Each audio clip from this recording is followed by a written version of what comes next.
welcome to Homestead Corner. Today I wanted to talk a little bit about having money in the bank.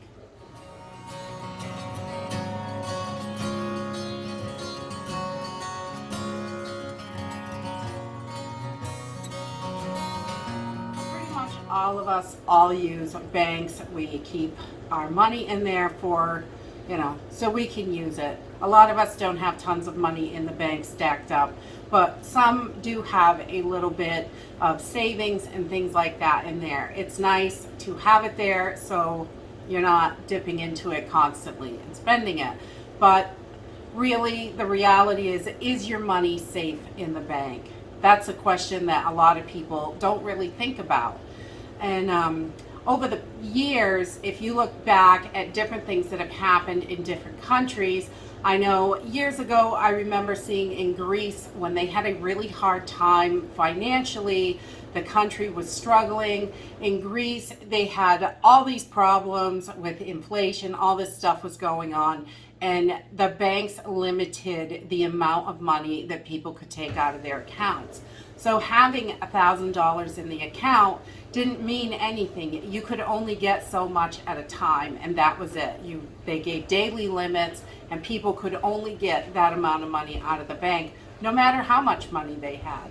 So that's one thing that I think we have to consider when we're thinking about keeping money in the bank. And other things, back, I believe it was Italy, I may be wrong on this one, but the government, when they were having financial troubles, they took a percentage of the citizens' money out of their accounts. So if they wanted 25%, they took 25% out of the accounts. These governments, they don't have the authority or the laws for them to do this, but it still happens. It's not like it doesn't happen.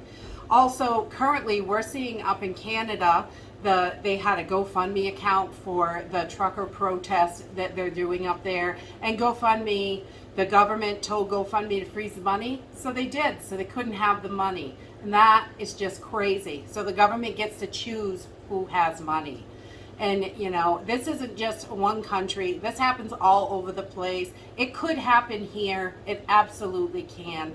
So thankfully, the truckers were able to open an account somewhere else and get money donated. But I believe that, they put the kibosh on that as well. And it just is one thing after another. And, is your money safe in the bank? If you can't access it, what good is it? So I am definitely not a financial advisor. I'm not a professional at all. These are just some of my ideas where I think it is safer to put your money than in the bank. And for short-term things, I think it is really important to have cash on hand. If there was a collapse, anything like that, short-term, a few weeks probably, your money is still going to be good. Most people will accept it. As that gets into a longer term thing, if there was a collapse in longer term, that money is going to turn into, it'll be blowing in the streets like Venezuela when they collapsed. It was just, it was worth less than toilet paper.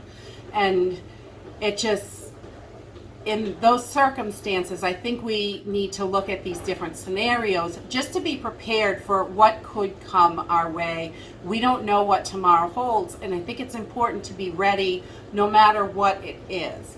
So another thing, for more of a longer term thing, I think silver and gold really, not necessarily, you're not going to get rich quick. It's not like, day trading, you're not going to make $1 million or anything, but putting your money in silver and gold, that has been the standard for just so long. And I really think that in a long-term situation, silver, for me, silver is more preferable than gold. If I don't have enough money, gold is almost $2,000 an ounce.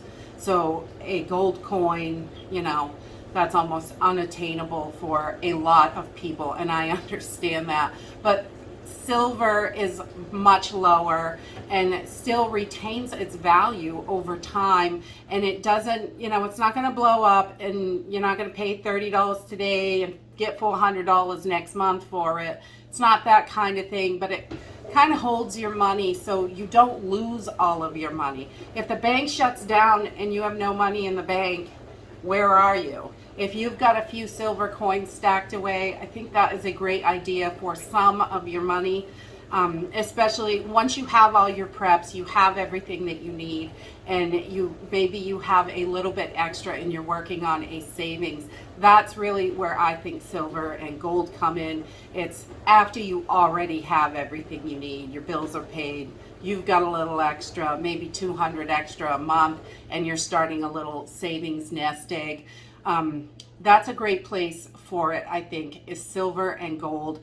And depending on what you have for finances. I know some people love to buy gold and some people love to buy silver. I mean, realistically, it literally is the amount. For me, I mean, I can't just take $2,000 and go buy that. I don't have that kind of money.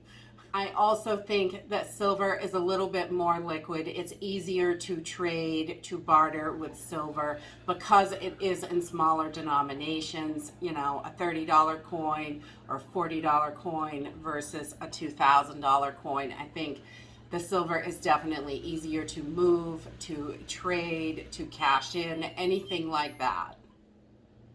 The other thing that I think about when I think about not having money in the bank and having the money with me, I think don't keep it all in one place. It's kind of like your preps. If somebody finds some of it and you lose a little bit of it, let's say your house gets broken into, if you lose a little bit, it's not as bad as losing all of it. It's like your preps. You want to spread it out and not have it all in one place. Maybe some at a different location, maybe some buried in the ground, you know, cash, silver, gold. I don't think that really matters. I think of both of them. I don't think any of it should all be in the same place.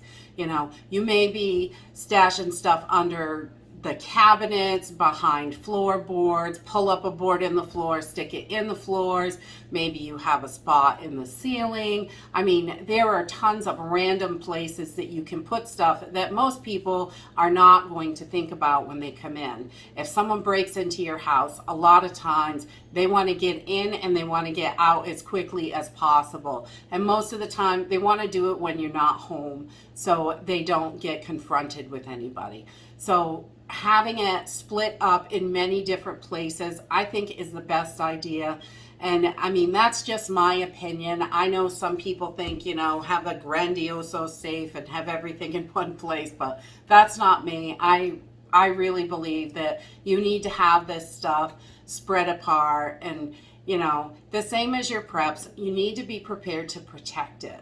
Protecting your home, your family, and your things are definitely something that everybody needs to look at.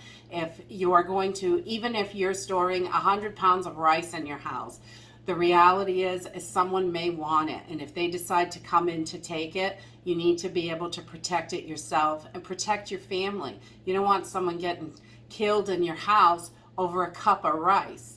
So that's another, you know, a whole nother thing that we definitely can talk about. But those are just my ideas on keeping money in the bank. I don't really feel like the banks are all that safe. You as a citizen can't just go take money out of someone else's bank. That's illegal. As a bank, they can't just take money out of your account. That's illegal. But the government, they just change the rules when it's fitting for them. And we've all seen it happen. And it does happen, and it can happen at any time. So I think this is just something for people to mull over and think about what is the best plan of action for you.